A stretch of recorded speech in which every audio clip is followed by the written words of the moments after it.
Some of the biggest challenges right now, it's always about the deal. Things have changed in the last 9 years since I've been in the business. Things are changing so dramatically and so quick. Properties that we used to buy for $60,000, $70,000, $80,000 with an ARV of like 140, now the acquisition price is 140.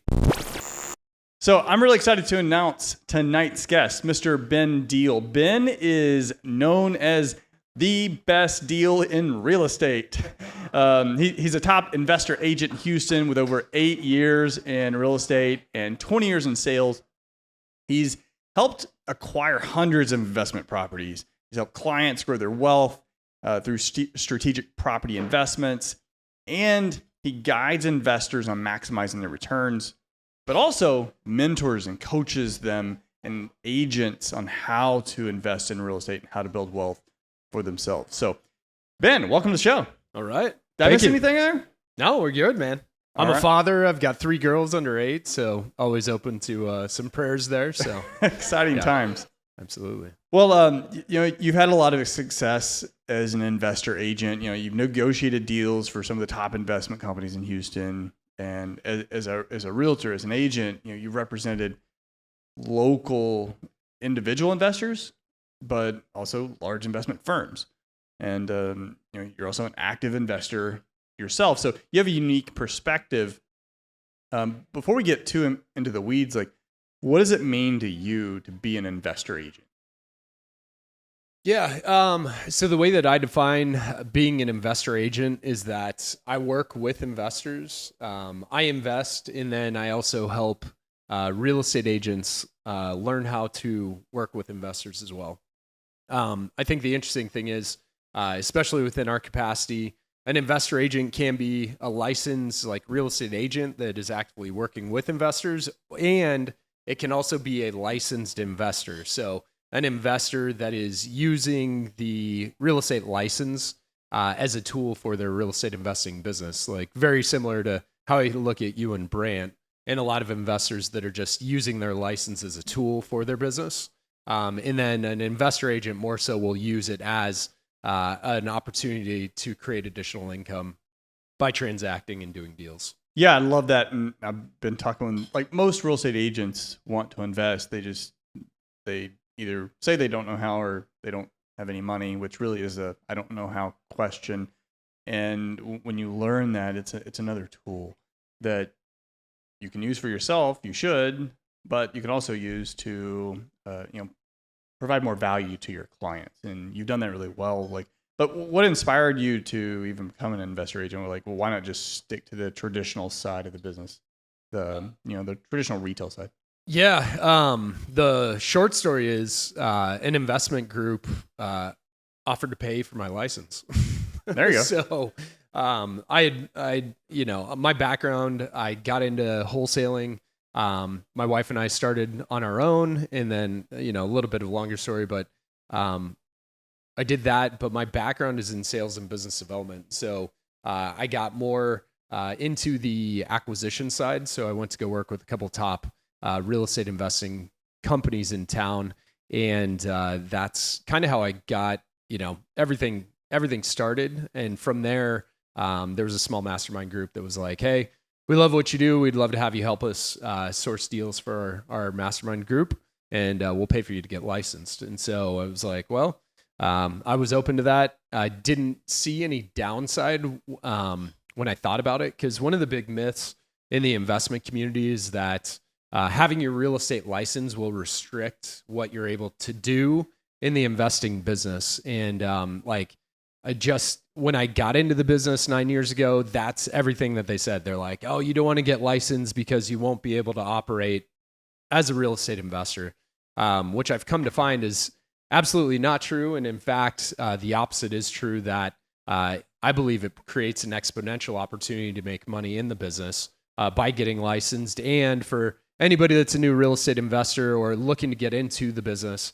especially on the investment side, I encourage everybody to go get licensed. If I would have got licensed when I started my real estate journey 9 years ago, I believe everything would look radically different. Yeah, 100%. It's if you're having a license isn't required for success as an investor. However, if you want to be, and quotes from Mr. Egan himself, what does he know after flipping thousands of houses? If you want to be a professional in this business, like make it official, like go get licensed. It can, if you're going to be in this business for a long period of time, like it can only help you. So that's why I got it. Seems like that's pretty much the path you followed too. Yeah. And I think the important thing for me is I just follow and duplicate what the successful people are doing. Like people that I see in the marketplace that have created the result, just like yourself, Brant, Eddie, even one of the top investors that I worked with in town, he was licensed. He had his brokerage license. They were all investors and they were all licensed. So I'm like, well, if I'm going to do what the best in the business do, what the most successful are doing, why would I not do that? Love it. Love it. So how does your experience as both an agent and an investor give you a unique edge when you're advising your investor clients? Yeah, the biggest thing for me, especially with my background and with a lot of the agents that are on our team and community, it's really the experience and knowing how to navigate and identify the off-market deal. Because there's two places where you can find deals on and off-market. The biggest value will come in those off-market deals. And so, my background working as an independent wholesaler and then working with these wholesaling companies, like I've literally met with thousands of homeowners, put a couple hundred properties under contract, and just getting those reps of going through, understanding how to position your service, more importantly, how to help out that homeowner in the situation that they're in, is just incredibly valuable. So, in I guess the more important part, in addition to helping those homeowners out, it's knowing how to identify a good deal and what a good deal looks like. So, because that's what wholesaling is, getting a great deal under contract, and then we're putting up adding a margin to that and moving it to an investor. And so knowing what to look for in a good deal, knowing how to, estimate rehabs, all the components that go into a deal. So I think for me, that's the important part, is that deal identification and acquisition piece. Yeah. It's a perspective that most agents don't have. Like most agents that are representing retail clients or investor clients, they just don't have that because they've never actually gone in and sat in on the belly button, as Eddie says, sat in and had those difficult conversations with homeowners that they need to sell because they're under pre-foreclosure, or house flooded, they don't know what to do, they're in for the weekend, they got to fly back, they're out of town, they just don't know what to do. You've had thousands of those conversations. Yeah. And yeah, I can see how that really, really helps your clients. But what are some of the most common challenges that you're seeing investors today face, like in this market, and how are you helping them? Some of the biggest challenges right now, it's always about the deal. So finding the right deal in the area that meets their criteria. Things have changed in the last, 9 years since I've been in the business. But things are changing, so dramatically and so quick within the Houston market. So properties that we used to, buy for $60,000, $70,000, $80,000 with an ARV of like 140, now the acquisition price is 140, on the off-market side. So the numbers have changed. The thresholds, I think, with just some of the foundational metrics with real estate investing, there just has to be some flexibility in that. Like the 1% rule, for a lot of single family investors, there just has to be some flex. Like if you're looking to flip, a unicorn deal is now the 70%, deal. So you've got to really find kind of what you've got to get your specialty and your breadth of knowledge and around navigating those deals. But finding the deal is most important. Then the other thing that, I share with everybody on my team too, it's time kills all deals. So if you're not in a position as an investor to make a decision very quick, like if I get a deal that comes across, the best deals off market are gone within hours or minutes. The deals online will also move very quickly.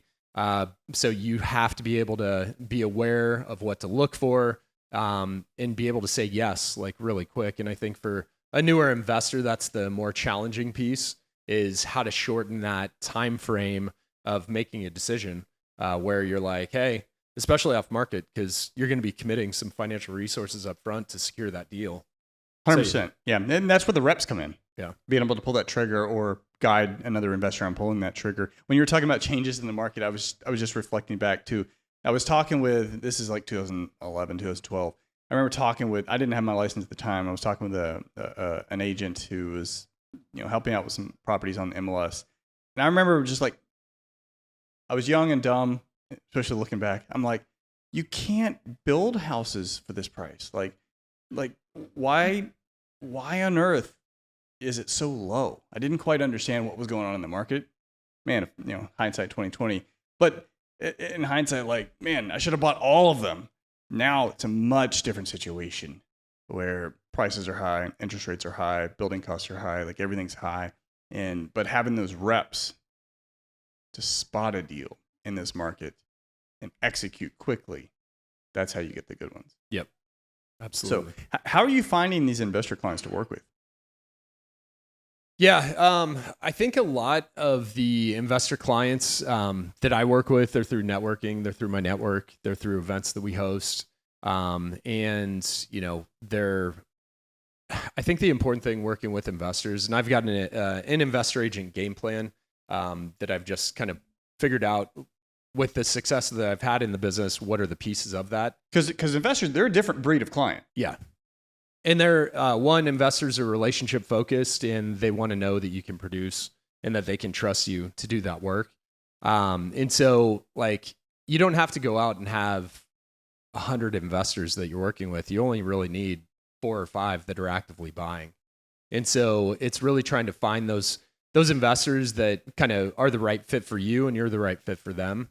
And so really for me, it's getting in the right rooms and then seeing who's real and who's not. There's a lot of sifting and sorting that goes through the real estate investment world. And you got to kind of be able to have the discernment to go through and, say, is this guy for real or not? And is this a person I want to work with? Because that's the beauty of real estate. We get to choose who we work with ultimately. And so how I want to build my business, that's up to me, just as it is for you as an investor. So for me, it's all networking, getting together, meeting people, going to events like this, being in the rooms where I know the right people are going to be. Yeah. And you were right that you don't need like 30 different investors. You can have one. And I remember there was this one agent. And so when we started, I'm licensed, but I mean, when I got licensed, I realized how much work agents do. And my respect for agents grew a lot. And so we're flipping more and more houses. I'm like, I'm dealing with the flipping, dealing with the acquisitions. Of course, I'm dealing with accounting, raising money. And then now I'm dealing with all this paperwork on the listing side. And then you have like, everyone calling you and all these offers. So, we were looking for agents to help us out with that.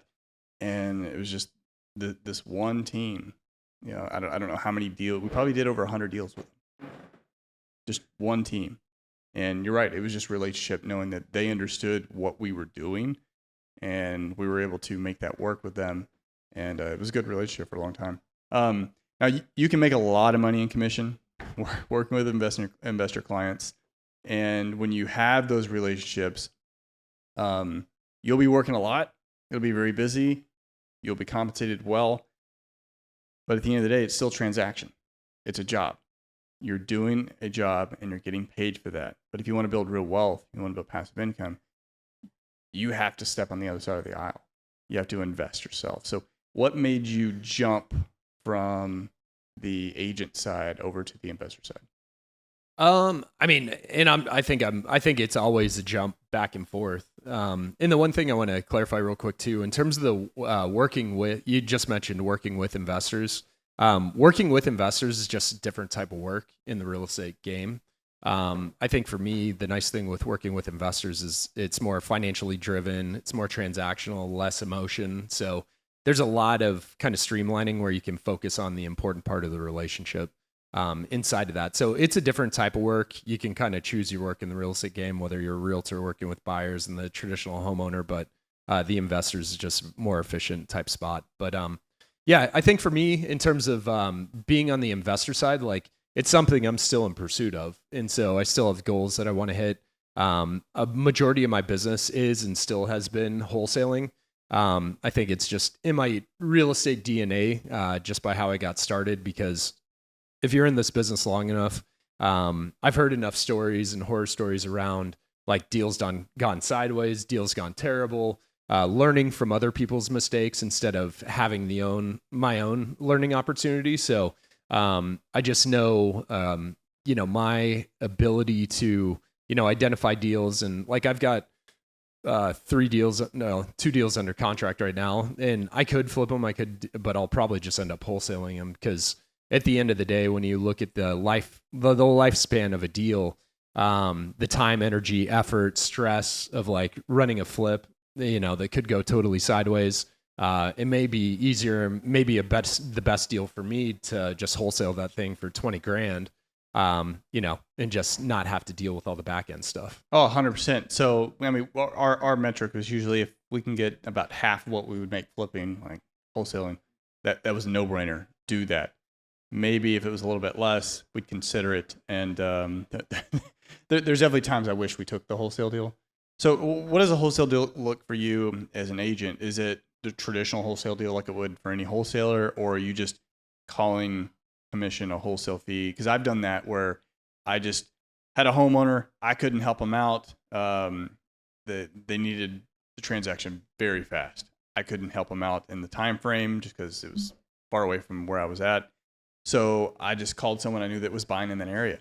I said, "Hey, this is the price. You like it? We'll, $10,000 flat fee commission," and that's all I did. So I basically called a $10,000 wholesale fee. I just called it commission. Yeah. So how do you do that? Yeah, it's, very similar to that. A lot of it is, everything's deal specific. So, the nice thing with our brokerage, our team, we're with EXP, and they're super investor friendly. So you do have the ability to, run investment deals through the brokerage, and get that set up. So a lot of times I'll do the wholesale through the company, and I'll get credit for that towards my cap and things like that. Other times, just situation dependent, I'll acquire the property in my LLC, and then I'll wholesale it that way. Okay, so more like the wholesale. Yeah. Yeah. And do you do that on market? No. So this will just be like, I'll put the property under contract in my LLC, and then I'll sell it. I'll assign it from my company to the investor. Okay, gotcha. Good. Okay, not a wholesale. All right. So you've been a team leader and mentor to a lot of people over the years. We've got a few folks in the room.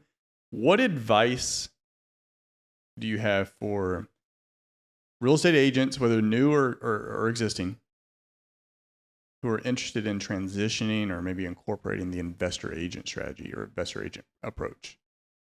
Yeah. I just believe that working with investors, and becoming an investor agent is the key to success for anybody in the real estate business. I just think, and I've got friends that are producing agents, they do a great job, but when you're victim to, or you're, really held up by what happens to the interest rate, the mortgage rate, the season, the time of year, like all of these things that are out of my control, out of their control, they fall victim to that. When you start working with real estate investors, it's the complete opposite. It's like the most secure way to build your business. Investors are buying all the time. They're buying as much as they want.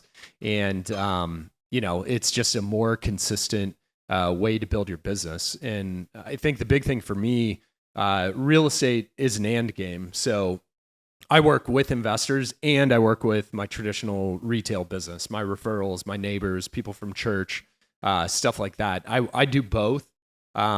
So it's not, I'm just exclusive, but I've built the foundation of my business working with investors, because that's the constant. And then on top of that, then you get the infrequent transactional, like real estate deal that comes through, so. Yeah. And so you said something I want to highlight. And we were talking about this in our Invest Agents coaching call. As a real estate agent, it's transactional. So if you're relying on commission, it's purely transactional. There's really no other way you make money. Maybe some other folks have figured it out. I don't know. I'm not aware of a real estate agent subscription service where you pay, $500 a month and you get access to the agent. I don't know. I don't think that exists. Very transactional. So when transactions fall, as they did last year, which was the worst year, 30 years, I think, in as far as number of transactions. So a 30-year low. So if you're a real estate, and hey, let me also caveat, there's some agents out there that are crushing it, absolutely crushing it. That's just because everyone else gave up, quit, or whatever. But if you're 100% reliant on a transactional business and the number of transactions fall, that's going to have a direct impact on your bottom line. It is. Mortgage, commission, whatever, it's going to have a direct impact. As a real estate investor, things are different. So I got started off flipping. That's what I did. Actually, wholesaled a couple, quickly moved into flipping. And turns out it was a great time, 2010. We were buying properties really, really cheap. Bought a couple rentals at first, then we just started flipping, flipped around 200 houses. Great time. However, starting in like 2016, interest rates started falling. And then they kept going down and down to historical lows every single year. And then they went back up, and then they just crashed to an all-time low. We'll probably never see these rates again. But the market changed during that, and I didn't quite see it at the time. I'm still flipping, but I'm getting beat out because the market's changing. And wholesalers were coming along, picking up these deals and selling it to a better buyer. Landlords could pay pretty much full retail price for a property because the interest rate was so low. A flipper can't do that. The market changed. So we were doing less deals while we still had some rentals. We were doing less deals. Wholesalers doing a crap ton of deals, and landlords are just buying up everything. Changed again, huh? Interest rates high. A little hard for the landlord to pay as much as they used to, and it's still cash flow. Flipping's coming back. Wholesaler can adapt because they're just selling it to a different person. They're not selling to the landlord anymore. They're selling. Someone was calling me to sell a deal. Someone on the team is like, "Hey, I got this deal in Richmond." Blah blah blah. I'm like, "Yeah, it sounds like a good deal. It's just it doesn't make sense for a rental. Like I'd have to put like $100,000 down just to get cash flow. It doesn't make sense." So when you understand both, you can play the commission game when that's hot, but you can be very flexible on the investor game, and you always have a business. Yeah, and I think that's the other thing too. That's why I'm grateful to be partnered with you, Brant, be in the same ecosystem and sphere with some of these guys that have been in the business, men and women that have been in the business a long time. Because real estate is cyclical, so it's like in the 16 years, you're starting to see things happen again. Eddie's got that wisdom as well, so it's also just knowing and having that perspective of like, okay, this is the season that the market's going to get ready to go through. And I think that's the other thing too for me. The most important part of real estate is the deal. And so like whether you like wholesalers or not, they're the ones that are out getting the deals. And without getting that deal, like the off-market real estate, business doesn't work. And so, and the other option that leads it to is doing your own marketing. Like you've got to be able to figure out how to find your own deals, get those deals to flow through you. Otherwise you've got to use the people that are established in the business that have set up these incredible systems. They're making tons of investment in the marketing side to go out and find those deals. So yeah. If you're buying from wholesalers, you're outsourcing marketing. Yeah, that's all you're doing. Are there any trends or like emerging opportunities that you're seeing in the investor market, like especially in Houston? Yeah, it's definitely changed over the last couple of years. So you're talking about flipping. So like in some of the investor agent showcases that we've done, we've worked with some flippers that are now doing new construction.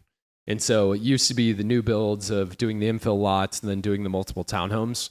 There was a transition from flipping to multiple properties on a parcel. Now that is transitioned again into multi-unit. So instead of doing the 2, 3, or 4 townhome verticals, now they're doing a duplex or multiple duplexes on a lot. And what's happening there, and we've got a couple agents on our team that are building and then also investing in those. The duplexes are just opening up a big market for investors to go buy.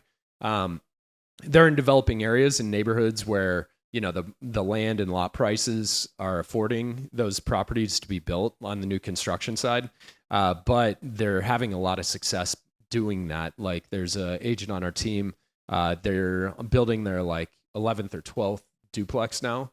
And so they have no problem selling them. In fact, they end up selling them before they hit the market. And so I think that's been one of the interesting transitions, the flipping game, getting into the new construction and the new build side. Yeah. There's another agent that I know. I'll have to introduce you sometime. He's trying to get him on the show.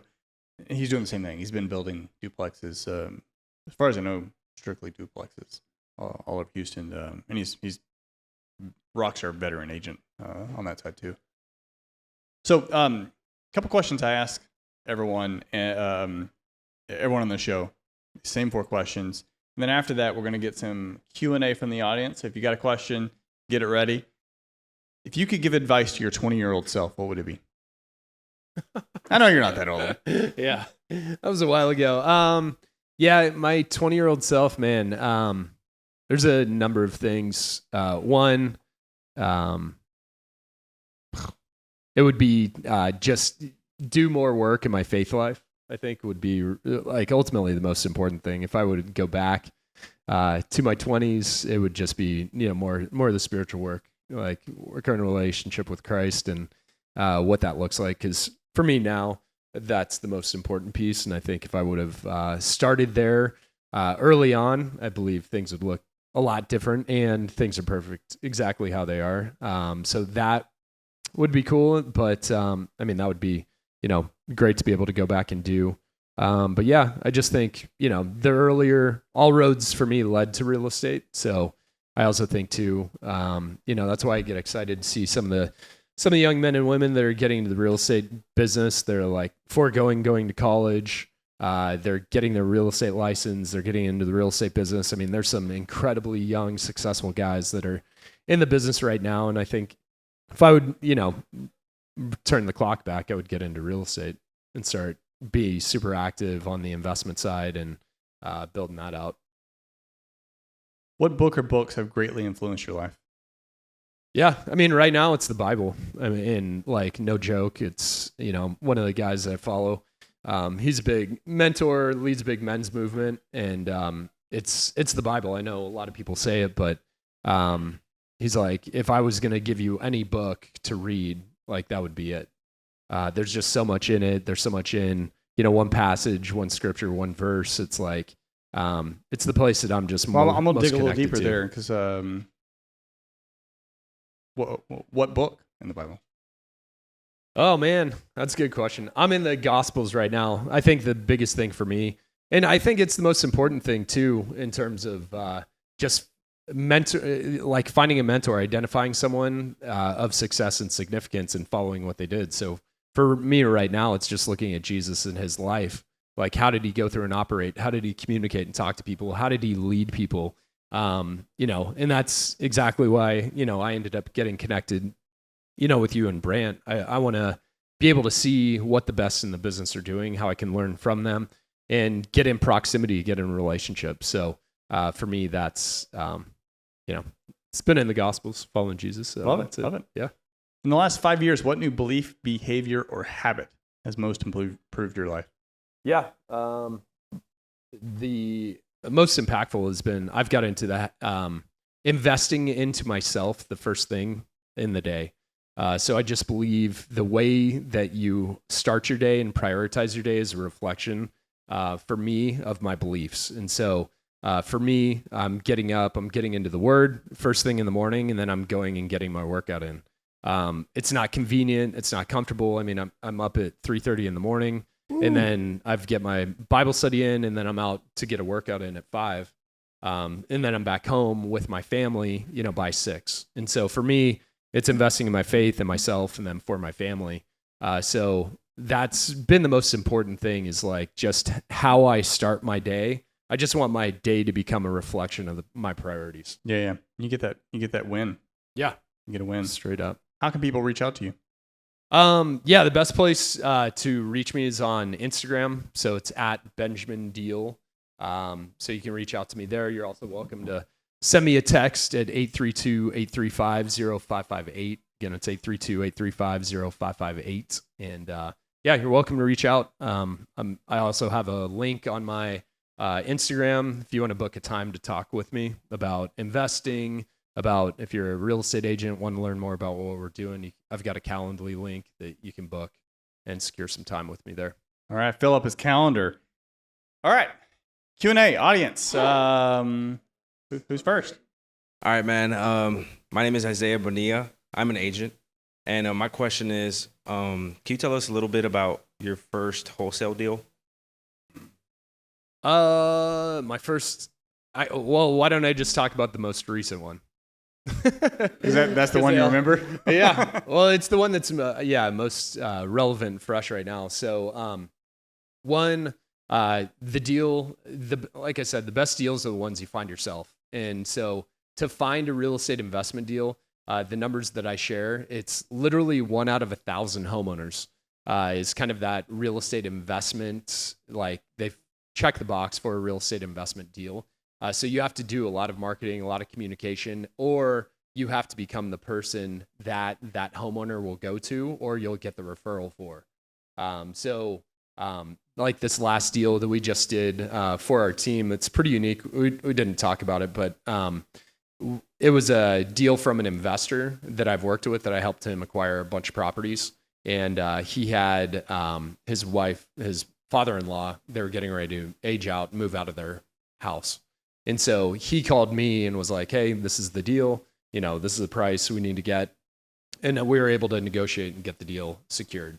The cool thing is with that, one, it came through a relationship. So building relationships with homeowners is the most important piece. And then from there, it was just getting the property under contract and then finding the solution for it. And so for us in that deal specifically, it's actually a deal that we have given to the team. So we've got like 7 agents on our team that are now collaboratively working on that flip together. So it's kind of a cool thing. We just decided for people to get experience in the business, because real estate's a business you learn by doing, just on the investing side. And so we just thought, hey, this would be a cool opportunity to get a lot of people that are new getting into the business to have that experience together to do that. So that's kind of unique. But on the wholesaling side, it's getting in contact with the homeowner. I know my first wholesaling deal, I think too, a lot of them were just through a lot of marketing. I was piggybacking off the marketing of these companies. And so whether they were, going out and investing, money for bandit signs or cold callers, or like the last company I worked for, they were spending $50,000 a month on pay-per-click and SEO marketing. So I was working off of a lot of their stuff for the work that I did. For mine, it was sweat equity. I was a broke college kid, so it was just knocking on doors for pre-foreclosures. I did it every single weekend for 3 months straight until I finally got one that said yes. And I was like there's an episode of like the old Warner Brother, like the Wile E. Coyote and the Roadrunner, but there's this episode where like the coyote catches the Roadrunner, but the Roadrunner is like huge because they ran through pipes, it made them small, and then they ran through again, they're big, but like the coyote's really small, and he catches the runner, and he's like, now what do I do? That was me. I was like, cool, I got this deal. Like, what do I do now? And I ended up calling my mentor, and he met me out, and we negotiated the deal, and or he did, and we split the profits. So, but yeah, it was knocking on doors for pre-foreclosures, knocking on doors. So I'm a realtor, but I've been doing it for a long time, regular clients and that. Lately, I've been getting a lot of investors calling, texting. So with the buyer thing, I tell them to get, if they wouldn't mind signing the agreement. Yes, we have other agents we work with, understand, off market, So they do sign for the property, so we get that done. But then when I'm sending them properties, we know about this, or they're lowball. How do you tackle that? I've only sold a few that I actually knew of the seller, Yeah. Yeah. So one, it's important just to understand with a lot of the activity that's happening for investors, if you're a real estate agent, they're actually reaching out to you as a marketing tactic and strategy. So it's called agent outreach. So in fact, there's one of the top wholesalers, a great guy that I know in town. He used to do a lot of cold calling, text blasting, and now he transitioned his entire business to agent outreach. So all he's doing now is, marketing to real estate agents for their off-market deals, for the deals, the distressed properties that realtors ultimately end up getting referred. So when you're getting a lot of those calls and people are asking, it is important that you go through and really validate and discern those. The question that I ask is, hey, do you have a dedicated investor agent that you're working with? And so, but they say they are. A lot of them say they are investors. No, I understand. But my question to them is, do they have a dedicated agent that's helping them secure deals? So, they usually tell me they work with several. Yeah, I know. But I tell them, hey, well, I work with investors specifically. So if you'd like to use my service, and that's one of the nice things with like the representation agreements and all that stuff. So you're not burning a lot of time, because ultimately at the end of the day, they're just trying to see if you have any leads for them. Oh, they're really, I mean, if you've got any off-market deals.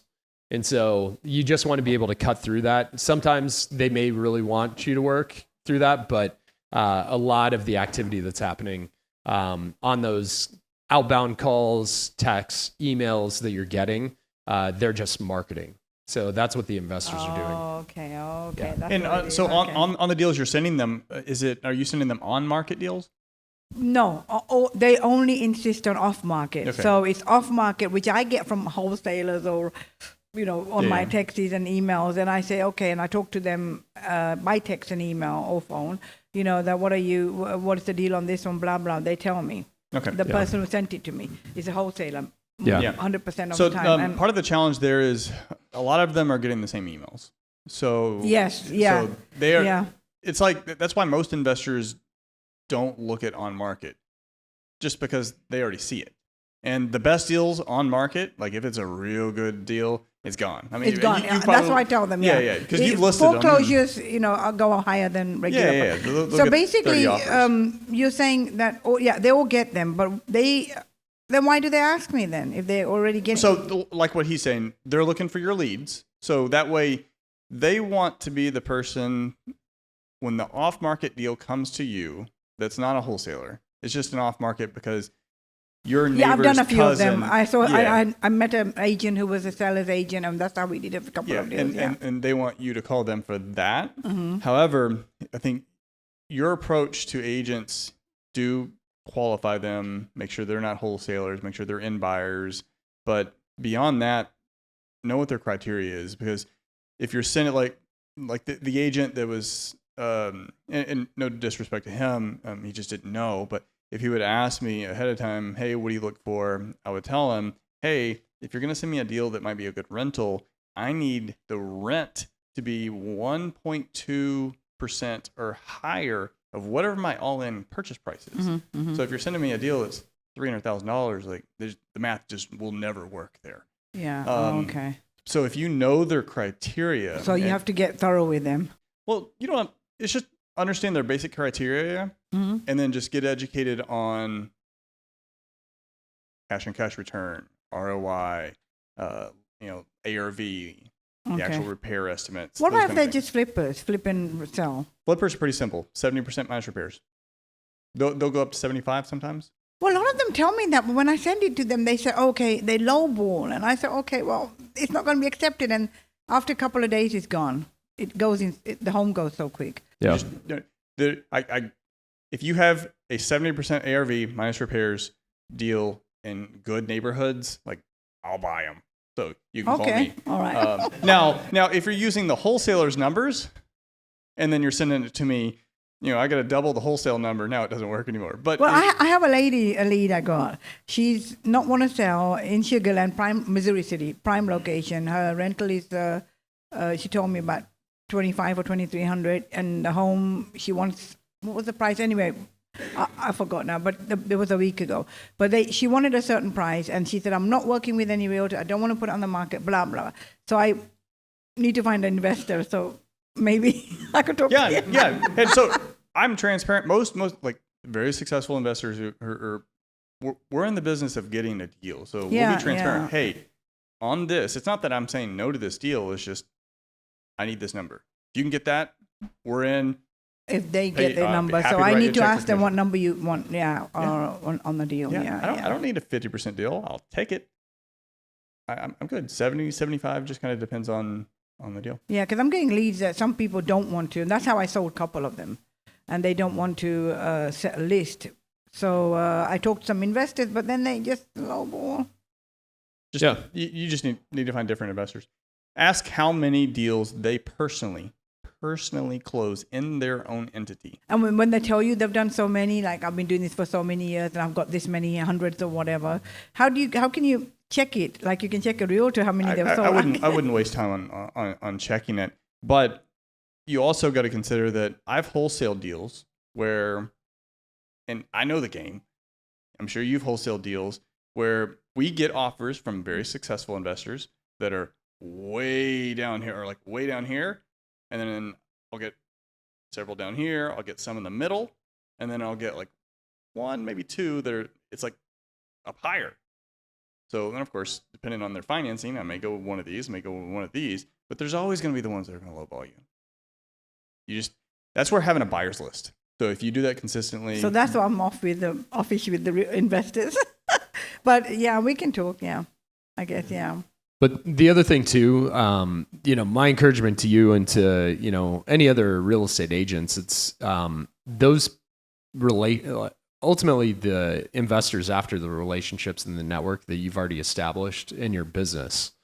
And so the thing is that the more you become equipped with real estate investing, the different strategies, which more importantly is how you can best serve the homeowners that you work with. So if you know how to identify, hey, I believe, here are your options. Like we can go after a cash offer, or we could do, it might be a flip, or it could be subject to, or it could be this, that, or the other. Like the more that you get equipped with those, one, you'll understand that maybe some of those deals that are coming to you, they're meant for you. Like they're your opportunities instead of you passing those along to someone else. Because ultimately that's what this investor outreach game is all about. So basically just look for some leads that are coming to me that don't want to put on the market, sellers. Yeah. Yeah. I've got a few of those, yeah. So those work with investors. Well, yeah. I mean, it's just up for you to evaluate and, depending upon if you want to really go through the education on the real estate investment side to figure out, hey, if you want to invest in real estate, if that's part of your goal, those deals could be yours, or you could participate in those deals with the investor. You could partner, you could joint venture. Like there's things that you could do where you could become the solution for that homeowner instead of, just passing off the lead. Because like the guy I mentioned earlier, a lot of agents, they don't know the value of that lead that you have. But that lead could turn into a $30,000 wholesale fee or like $100,000 flip. That could be yours, and you're just passing it off for 2% or $5,000 or whatever, which is fine. It's just the more that you know around that space, it's like that's the opportunity. It just comes down. So I don't know how to do that. We'll have to talk. So it just comes down to getting educated to what do investors, when they're running the numbers, you need to know how to run that number. And then when you do that, you can position it now in a way. One, you could also filter out all the deals that, okay, it's not a deal, but you could position it in a better way that it's going to be attractive to them. And then they don't need to know everything. I just need a couple little things I need, along with some pictures, and I got a pretty good idea if it's even worth spending more time on. But like you were saying, pass it on instead of passing it on. Work it with somebody. You be a part of the deal. Yeah. It's like the wholesaler. You can wholesale all day long. You can do commissions all day long. But at some point, you kind of want to own some properties, right? So the best way you can get started, if you're a little gun shy doing it solo, just partner with someone. That's what I did. Good idea. Yeah. Good idea. Thank you. Absolutely. Hi, I'm Joe. I'm a real estate broker. And I want to ask you a question. Let's say you're new, you're first starting out. How do you go by building a network? I know that's important. And, do you go to church and try to talk to people who are in that business, or do you go to these events? Or, I know it's hard for some people to network, or go up to someone and ask them. I guess when you're first starting, you need someone who's a lender, possibly an investor. How do you find those You go through social media, or you go to? No, I mean, yeah, you're in the right room. So, the cool thing about real estate and real estate investing, there's events that are happening every day, every week, and so it is about going out and getting exposed to those rooms. I believe you're in one of the best rooms, just by being here. So make sure you connect and connect with people that you can that are here. Because ultimately, everything is going to be directed through relationships and who you know and who to go to, like how to be resourceful. And so that's why it's super intentional with like Chris and events that even I put on, like not only the people that are in the room, but who are the other vendors that are there as well. Because like Chris won't bring on, a vendor or somebody to sponsor an event that he doesn't believe, know, like, and trust. So that's why it's important when you get into these rooms, like, see who's there, and then also spend time with all of the different trades that are there, the lenders that are there, the title companies, because those are the people that are in the investment space. So I'm assuming you're talking about investing in networking in the investment side, right? Right. Yes. Yeah. So yeah, getting in the rooms is the most powerful, most effective. And then outside of that, there's a lot of stuff that happens on social media. I would have, kind of the quickest and easiest. There's a real estate investment. There's, I don't know, hundreds of them in the greater Houston area that you can join just to kind of get exposed. But there's a ton of noise, a ton of activity that happens in there. But for me, it's all about going out, getting in the room and meeting people. Yes, I think that's better because I noticed there are Facebook groups and, places that have their commercial real estate. But I joined those groups, but I don't have any luck with, meeting people. I guess it's best to meet them face to face. Real estate is such a, like I said, it's relationship. It's people. Exactly. Yes. Hey, I can do a lot of things, but there's still people that go in and out of buildings and live there and build these things. And so when you were kind of prefacing your question, like that's me. I'm the introvert. Like I during COVID, if I was single, that would have been like bliss for me because I'm fine never leaving my house. Unfortunately, for real estate and business, it requires getting out and talking to people. So, but I did that. I went to networking events all the time. I'd go to 2 or 3 a week consistently. And then you figure out like which ones you actually like, which ones are, better activity. And then I only go to those. And I always made it an attempt to come back with a nugget. That's how I kind of preface this whole thing is take something home. So I would do that. I would meet people, I would connect, and then you do the social media thing, networking, and as long as you're engaging, over time that builds. And that's, in my opinion, that's the best. And not even just networking events. The auction. I saw a video on the auction. I was like, man, I haven't been to the auction. I was talking to you about the auction. I haven't been in a while. And I had forgotten how active the auction is. There's definitely some spectators there. But there's also a lot of people there with checks. Both lenders and active investors. It's a great place to meet people. Oh, that's good. All right. Well, thank you very much. Absolutely. Yeah.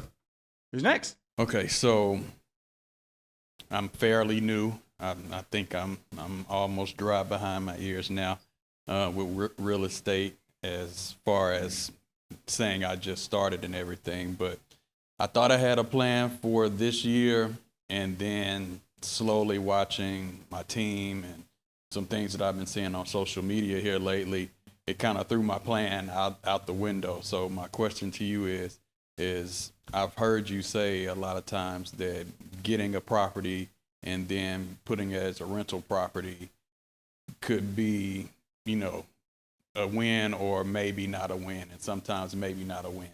I thought that I was going to try and invest in a duplex at the end of the year, maybe stay in one side and rent out the other side, and then after a year get out of that side and then have both sides to rent, then kind of start building a portfolio that way in order to, I guess, build like a big rental property empire, if you will.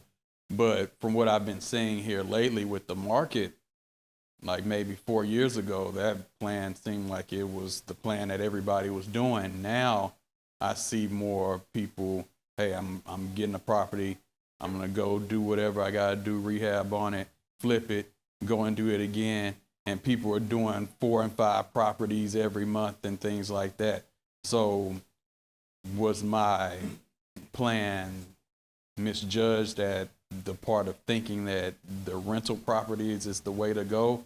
Or is it because of the time right now, flipping is the major thing that's really growing and blowing up? Yeah, I mean, both can work. Like, what's your objective? What's your primary objective?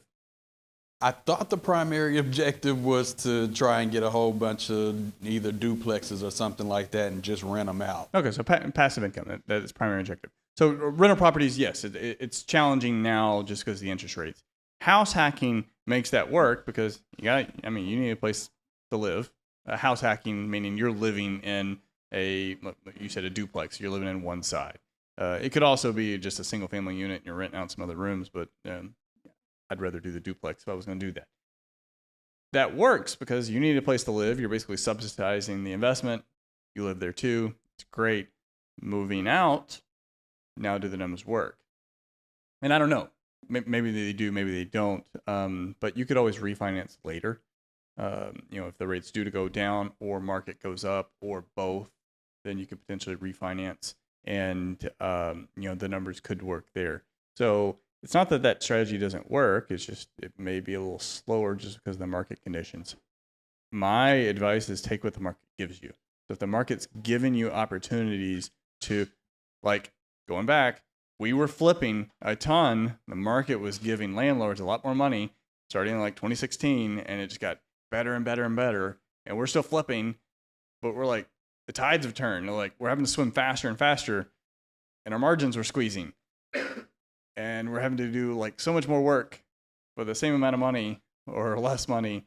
Meanwhile, landlords are like paying almost full retail. And then, wholesalers were just banking. In hindsight, looking at it, like we should have taken what the market was giving us, in which case we would have cleaned up buying rentals. So that may be a partial answer. You can achieve both because is it easy to buy a whole bunch of rental properties if you have $500,000 in cash? A little bit, right? Better than nothing in the bank. So you could flip a lot, be very diligent with your money, not spend it all, and then when those dynamics change, buy more rentals. But also along the way, you may get this deal that, man, we got a killer price on it, and this would make a good rental. Just keep it. We'll keep this one. So you can follow like the 80-20 rule. If you're going to buy 5 houses, find a way to keep one. You can. That's what I would do. Appreciate you. One more question? Anyone? I have the concepts of a question, right? Concept of a question. All right. So let's hear it.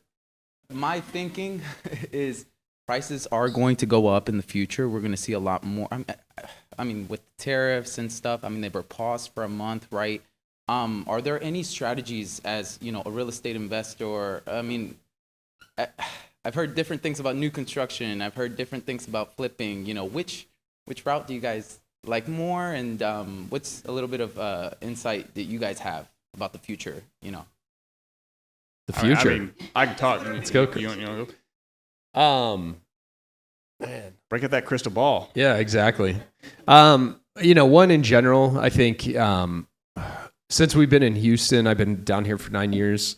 I had a good eye-opening experience when I went to my our brokerage had a big event at the end of last year, and just talking with other agents and other investor agents, and we are incredibly blessed. We are in such a unique market to be in Houston, where you can buy a house for $200,000 that will cash flow, it'll appreciate, and it's just not possible in anywhere else in the country to do that. Like you cannot do that in any other metropolitan city in the entire country that we have happening here, especially with the dynamics. So if there are buy and hold or single family rental owners, like the data is just crazy. What's happening? Like the average price of a home right now in Houston is $450,000.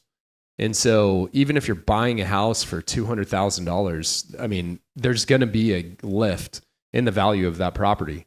it's a simple supply and demand. I mean, the property will appreciate and rise. So, I think the market it's still always going to be good. It's always going to be active in town, and just understand, like, take advantage of the opportunities now. Like, if I could have got into it, or just similar to what Chris was saying, roll back the clock. But things are only going to continue to appreciate, and home values are only going to continue to go up.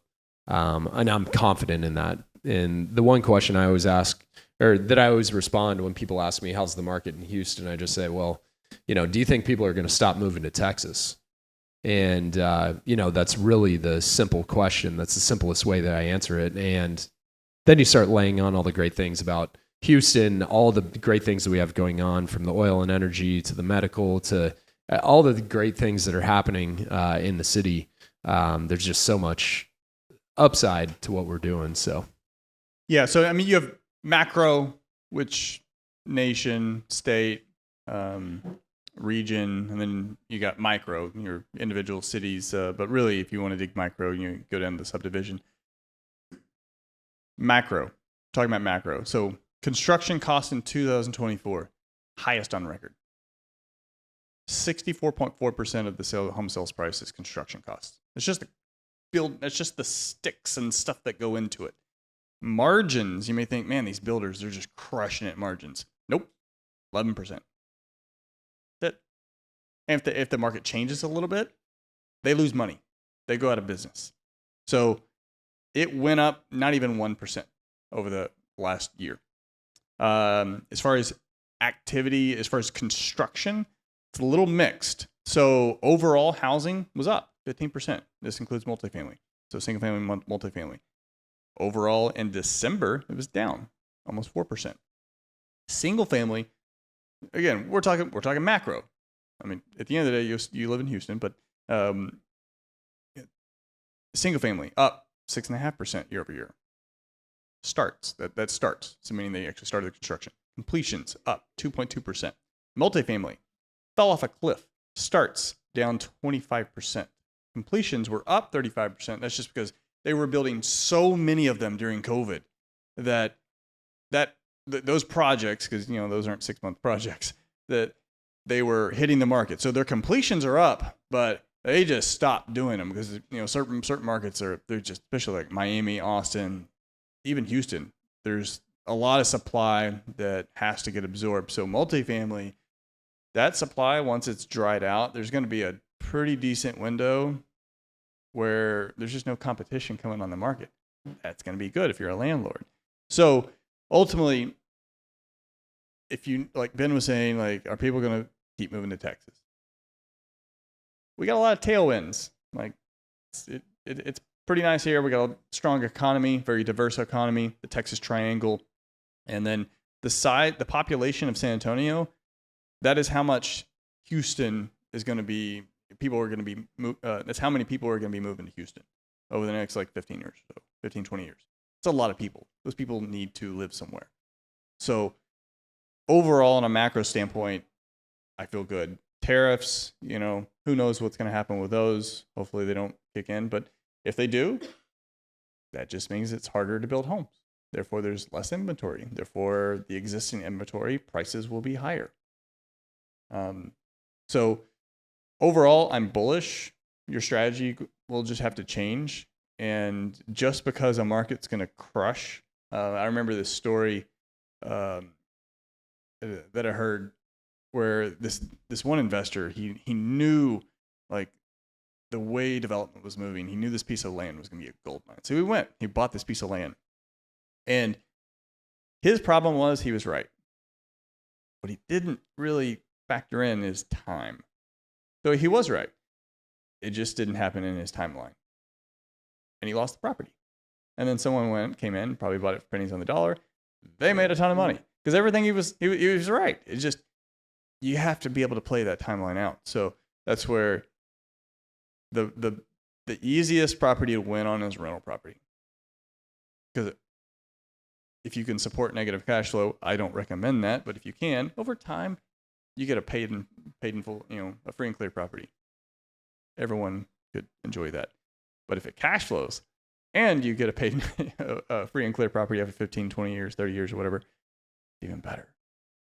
But maybe you got to flip in between. Maybe you got to wholesale in between. Yeah. And I think the important thing too is like kind of what Rick was saying, Omid, it's like, you just definitely have to have clarity on what your goal is and what you're wanting to do, because there will always be a new thing in real estate. Like there's always something new that's coming up that, you know, when Airbnb was really big, everybody was super excited. They were buying properties because they were going to be Airbnb properties. And then they got completely hammered because the market changed and the demand changed, and they decided they were going to increase costs and all this stuff. And so, you know, and that's even happening now in the next evolution of like pad splits and like co-housing and multiple tenants and like under one roof. Like there's always going to be something new. But what I know, like just going back to the big investor that I worked with, like he created all his wealth through single family rentals. Like there's guys that have created wealth through just doing one thing and doing it well and focusing on that without getting distracted. Like there's incredible real estate wholesaler operators, and that is their entire, you know, business. So it's kind of one of those things where, you know, just want to focus on, you know, not get spread too thin, don't get distracted by, you know, everything that's happening out there in the world. You know, focus on what you can control. That's why, you know, part of the reason why I love working with investors, because it does not matter what happens in the market. I mean, to some extent, I mean, the market does impact it, but investors will see that many times as an opportunity. So you want to work with the people that are always going to be active in buying and not going to be easily swayed by things that are way out of my control, out of our control. So, Yep. All right. Thanks for coming.